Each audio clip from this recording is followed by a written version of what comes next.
배우 박신양은 새로운 도전을 두려워하지 않는 배우입니다. 젊은 시절에 그는 연기론의 발원지가 러시아라는 이유로 러시아 유학길에 오르고 지금은 50이 넘은 나이에 늦깎이 대학원생이 됩니다. 이 또한 연기 전공이 아닌 서양화 전공 대학원생이 되었다는 소식에 많은 이들을 깜짝 놀라게 하죠.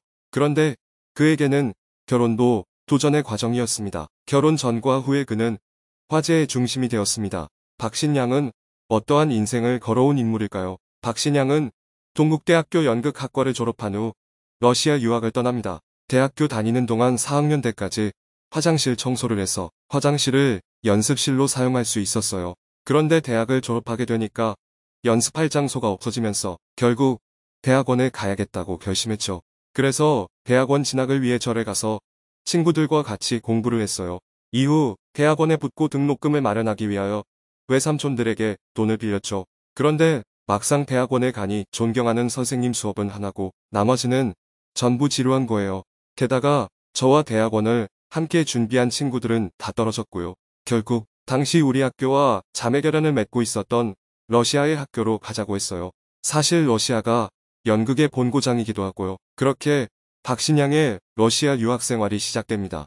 유학 당시 제 나이가 27살이었는데 언어도 모르고 아무도 모르는 곳에 가서 살아갈 수 있을지 나 자신을 한번 실험을 해보고 싶었어요. 그래서 가족들이 모두 말리는 와중에 아버지 혼자만 가라고 하셨죠.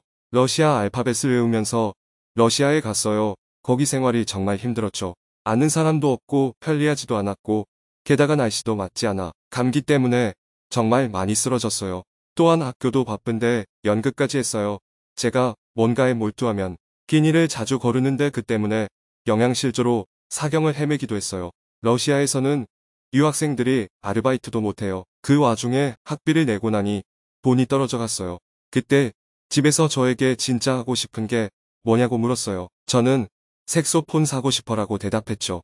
제가 학교 다니면서 길에서 색소폰 부는 분들이 정말 멋있어 보였거든요. 300불 들고 가서 250불 내고 색소폰을 샀어요. 스스로에게는 이런 위안을 하면서요.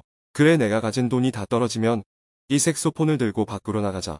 그러면 문제가 해결될지도 몰라. 라고요 하지만 색소폰은 금방 배워지지 않았고 결국 50불이 다 떨어지고 말았어요. 그 절박한 순간에 연기하고 싶어서 미친 듯이 달려들었는데 굶어 죽은 사람이 있을까? 라고 스스로에게 물어봤습니다. 그리고 없다는 결론을 얻었어요. 결국 괜찮아 하고 싶은 거 해라고 스스로에게 위안을 얻었죠. 러시아 생활 당시 너무 힘들었던 박신양은 학교 선생님에게 선생님, 저는 왜 이렇게 사는 게 힘든가요? 라고 질문을 합니다. 선생님이 러시아 시집을 주면서 보래요.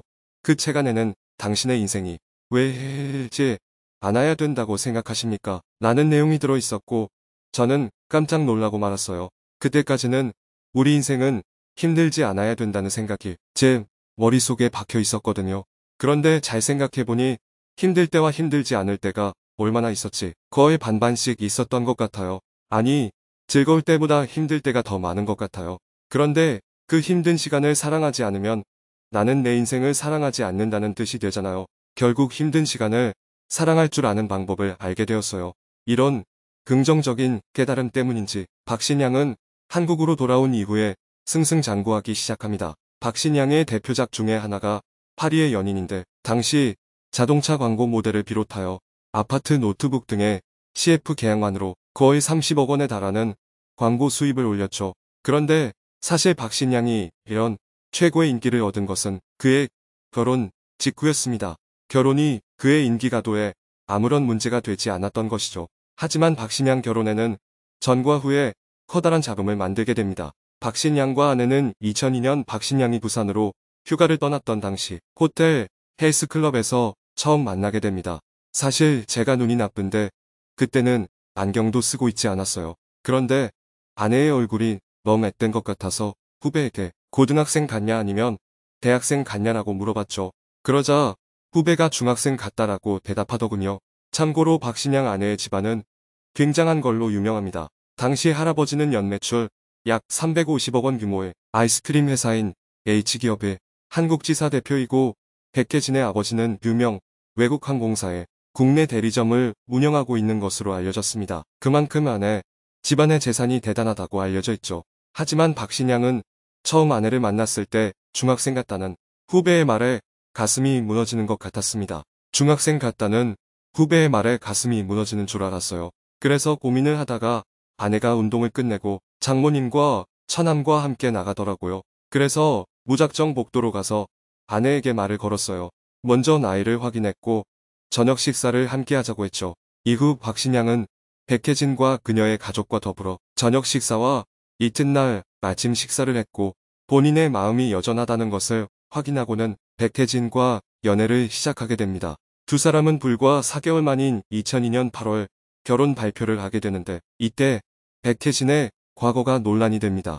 백혜진이 초혼이 아니라 이혼 후의 재혼이었다는 루머였죠. 이에 박신양 측근은 이렇게 전했습니다. 박신양이 이번에 소문 때문에 마음고생이 심했다. 결국 소문에 대해서는 나름의 확인 작업을 거쳤다. 백혜진의 전 남자친구 K씨가 미국 유학을 떠나려고 했지만 군대를 다녀오지 않아서 비자 발급에 어려움을 겪었다. 결국 백혜진이 부모님 몰래 혼인신고를 해서 비자 발급에 도움을 주었다. 결국 이 사실을 뒤늦게 알아차린 백혜진의 부모가 혼인무효 소송을 했고 결국 둘의 관계는 사실혼 관계가 아니었기에 승소하게 됩니다. 박신양 역시 본인의 입장을 직접 밝힙니다. 우리 진이가 우주에서 떨어졌습니까? 그 나이에 남자친구가 있었던 건 당연하잖아요. 그래서 뭐 어쩌라고요. 결국 박신양은 백혜진과 2002년 결혼식을 올리게 됩니다.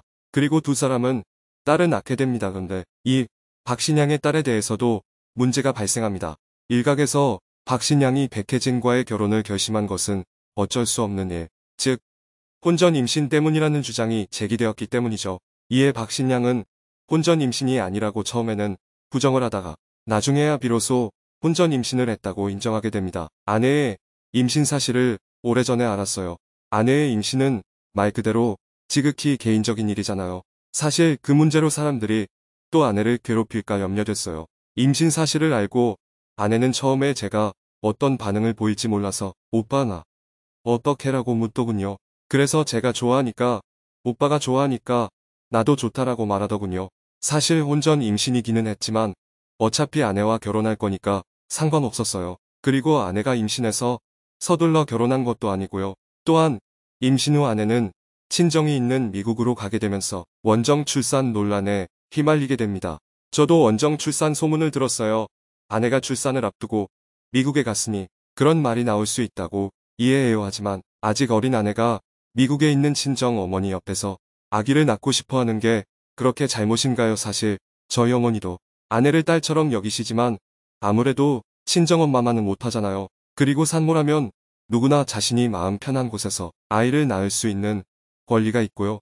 박신양이 파리의 연인이 종료된 다음에 휴대전화 이용자들에게 박신양 이혼에 대한 문자 메시지가 발송되어서 사람들이 크게 놀라기도 합니다. 사실 이 해프닝은 휴대전화 연예정보 서비스 제공업체의 잘못이었습니다. 휴대전화 문자 서비스 용량의 한계 때문에 이혼에 대한 다른 기사와 제목이 합쳐져 나가면서 오해가 빚어진 것이죠. 한편 박신양은 2013년 영화 박수건달과 드라마 동네 변호사 조드로 죄와 벌을 끝으로 작품에 출연하지 않고 있습니다. 그러다 지난해에 미술대학원 진학을 준비하고 있다는 소식이 전해집니다. 미술학과 서양화 전공 석사과정에 지원했던 것인데요. 그리고 지난 2021년 12월 대학원에 합격했다는 소식을 전했습니다. 박신양이 그림에 관심을 갖기 시작한 건 앞서 나왔던 러시아 유학 때부터다고 하죠. 영화 사흘로 오랜만에 스크린에 복귀한다는 소식이 전해지기도 했는데요. 인생의 대부분을 도전과 함께 보내온 그의 앞으로의 도전도 기대하겠습니다.